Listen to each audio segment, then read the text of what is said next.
Alors maintenant, votre référentiel. Ça doit être vraiment votre Bible tout au long de votre formation. C'est vraiment ce qui va vous permettre de comprendre ce qu'on attend de vous tout au long de la formation.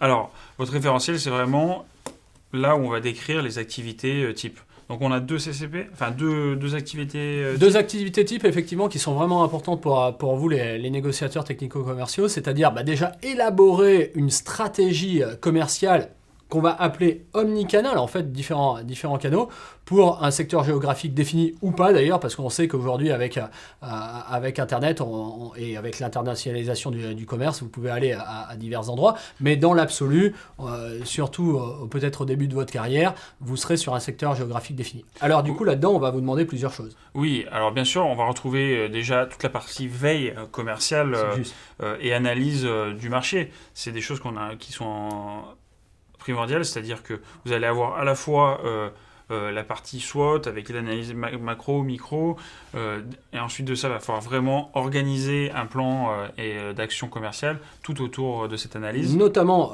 organiser un plan d'action commerciale, mais effectivement le mettre en œuvre, mettre des actions de fidélisation, mettre des actions commerciales en place, et c'est vraiment le job du négociateur technico-co de faire ça, quoi.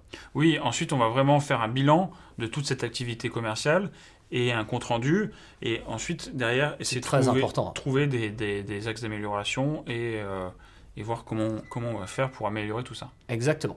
Donc du coup, ça c'est vraiment la première partie, on va dire, donc d'élaborer la stratégie commerciale, et puis dans un deuxième temps, on va vous demander de prospecter et de négocier directement en fait une prospection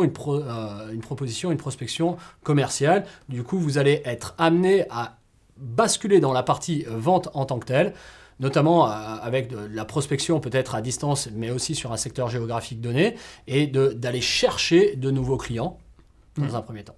Oui, on a aussi parlé tout à l'heure de la partie technique, qui est quelque chose de vraiment là où il va falloir axer sa formation, parce qu'il va falloir concevoir finalement une solution technique et commerciale appropriée aux besoins que vous avez détecté pendant votre formation. Et là, j'ai envie de rassurer un peu aussi vous qui regardez cette vidéo. Au départ, les aspects techniques, vous ne les connaîtrez pas sur le bout des doigts, et c'est tout à fait OK. Ça va prendre un peu de temps quand vous allez rentrer dans les entreprises de découvrir ces technicités-là. Mais comprenez bien que c'est quelque chose qui va faire de grosses différences par rapport à vos clients quand vous êtes en capacité à leur apporter les solutions techniques, à leur montrer comment le produit fonctionne et comment ça peut être bénéfique pour vos clients. Oui, et puis la dernière partie, ça va être vraiment la négociation, finalement. Tout à fait, la vente pure. Donc, vous allez voir tout ça pendant l'ensemble de la formation. Je vous propose de retrouver tout ça dans votre référentiel. N'hésitez pas à le relire. Vous allez avoir l'ensemble des activités décrites de manière très précise. Et ça va vous permettre de vraiment mieux comprendre ce qu'on attend de vous tout au long de votre formation. Je vous propose maintenant de passer au programme de formation. Allez, allons-y.